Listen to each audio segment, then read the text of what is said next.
Hope.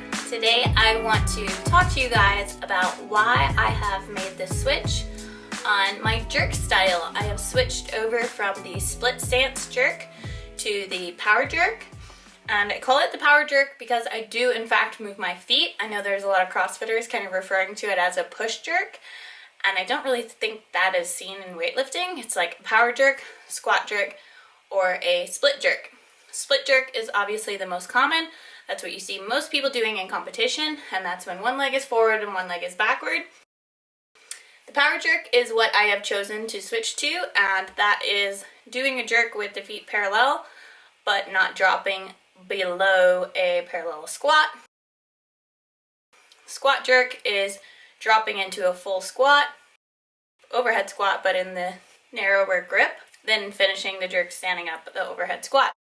So those are the three styles you really see in Olympic weightlifting, and I have chosen to switch to the power jerk. So backtracking a few months before the American Open competition, before I even knew I was going to be able to compete at the American Open, I was dealing with a pretty severe back strain, and I was out down for the count for about 6 weeks total, doing absolutely nothing but rehab exercises, core strengthening, pelvic positioning drills. I am going to make a video on that at some point, but I want to involve my PT here in Atlanta. Just gotta be patient with me because I want to bring in an expert. As I started training again, the order of things I was able to bring back was kind of like snatches, front squatting, back squatting, tempo, very deliberate, focusing on my positions, then cleans, and the last thing I was able to do was jerks.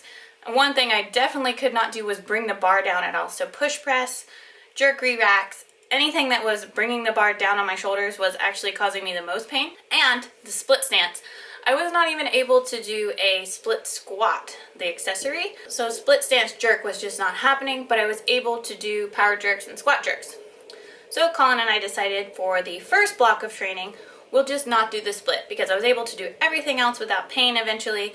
And as long as my hips were stacked right underneath my shoulders and everything was protected well with a really strong core position, I was able to do it. Split stance, my personal stance, is done with a big arch. I have very long legs compared to my torso, and I also have a very curved spine naturally from 13 years of competitive gymnastics. I have a very flexible back. So you'll see I naturally have that like lordosis and pelvic tilt when I'm just standing there, and that's not posture that is bad for myself. That is the way my body has adapted to years of sports that demanded an arch all the time in a lot of the movements. When I'm in the split jerk overhead, I naturally have that arch, and it was causing me a lot of pain. So we stuck to the power jerk. As my back started getting better and all of my positioning work was getting better and my pelvic stability improved, I was able to do split squats, and I realized that I could probably bring the split jerk back a few weeks before the meet, but Colin and I decided since I had been training most of my training cycle with the power jerk, there was no point in going back and trying to switch it close to the meet. So we stuck with the power jerk for the competition. If you've been following my channel, you know that my clean and jerks went fabulous at the American Open, and I ended up hitting an all-time clean and jerk PR at 105 kilos. Furthermore, I made a 9-kilo jump from my second attempt to my third attempt, so I went from 96 to 105, having never power jerked 105. It was a huge long shot, and I smoked it. So after the meet, Colin and I were like, we're not splitting anymore.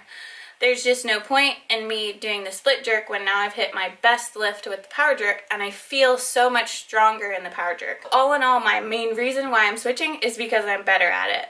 There was a time a couple years ago when I was being coached by Danny Camargo where we did focus on the power jerk a little bit and toyed around with the idea of switching, and instead of that we just cleaned up my split position, and he helped me a lot with my technique, and we were able to make an ugly split jerk look like a good split jerk.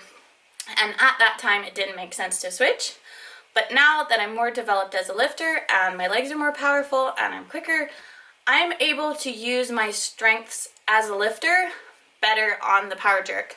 My change in direction from the dip and then going upwards, I'm very powerful in that position, and in the power jerk it is a bit more about moving the bar upward, and the split jerk is, in my opinion at least, more about upward and then downward more. There's not a whole lot of down in the power jerk, it's all about the up, and my strengths are that up power. And so I'm able to apply that more on the power jerk. Another reason why I am successful with the power jerk is because all of those years of gymnastics, being in a handstand, being upside down, I have very, very flexible shoulders behind my head. I have huge range of motion there. So where other people that are muscular have trouble getting their arms behind their ears, that's something I'm very capable of doing, and I have a lot of range of motion there. So I can put the bar pretty far behind my head and not really worry about pushing the jerk forward, which is something I couldn't use to my advantage on the split jerk as much. There are, of course, downfalls to using the power jerk over the split jerk. The split jerk, your body is taking up more surface area, so there is more room for play and where the bar ends up, because if the bar is forward a little bit on the split jerk, you can use the front leg to kind of push yourself back and maneuver the bar back to where it's supposed to be. And the same thing if the bar is too far back. There's some give in both directions. You're also got some side to side movement. So there's a lot of muscles in play in your legs that can correct an improper position of the bar. On the power jerk, you don't get that. It's more of a thread the needle kind of thing, just like the squat jerk. The accuracy has to be a lot better. So that's definitely a downfall of using the power jerk. And that's why a lot of coaches don't promote switching.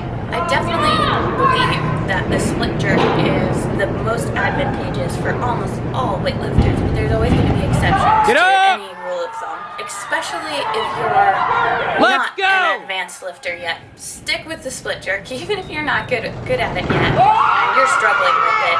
9 out of 10 weightlifters are going to end up needing that split jerk, so don't abandon it. I don't want to be like a bad role model for jerk style switching, because almost every weightlifting coach is going to tell you that switching around your jerk style is not a great idea unless you have really good reason to do it.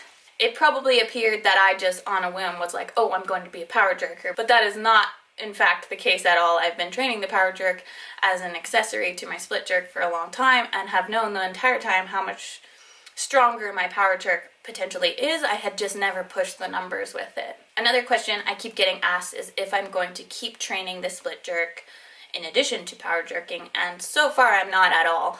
I don't know. I don't know the answer to that question, but right now, no. I wouldn't want to be training multiple things at one time. So right now I am specializing in the power jerk. Super exciting, this most recent workout that I had, I did a 95 kilogram or 209 pounds clean plus 3 jerks.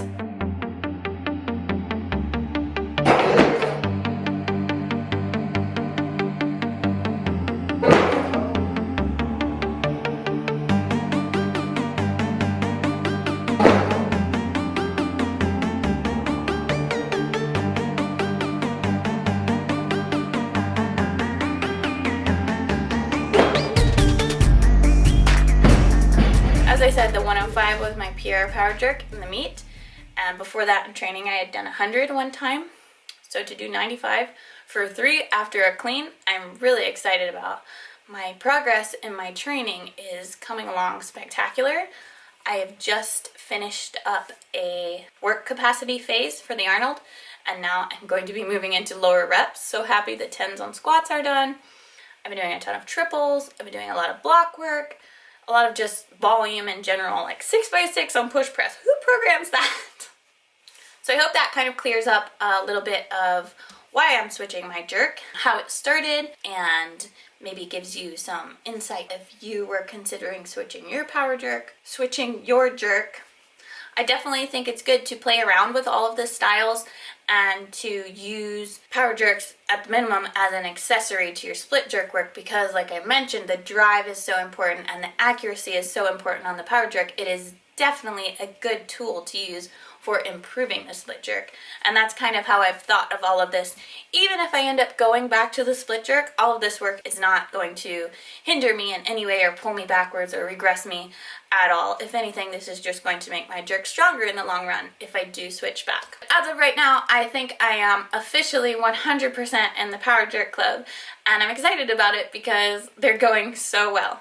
I hope you guys enjoyed this video. I'm going to be bringing you guys along with my full Arnold prep, and I really can't wait to meet a bunch of you guys at the Arnold. I'm excited that USAW has picked up this meet as an American Open Series event instead of it just being a local event now, so it's going to be a bigger weightlifting meet. Something I've always loved about the Arnold is that the crowd is not just weightlifting fans, it's fans of strength sports in general and bodybuilding, all of the different fitness areas that are found at the Arnold that kind of just make their way into the weightlifting venue and then realize how cool weightlifting is. I think that's amazing. I will make sure and give you guys some updates on where I can be found at the Arnold so I can meet you, and I'm really looking forward to it. Give the video a thumbs up if you liked it, subscribe to my channel, and turn your notifications on, and I'll see you in the next one.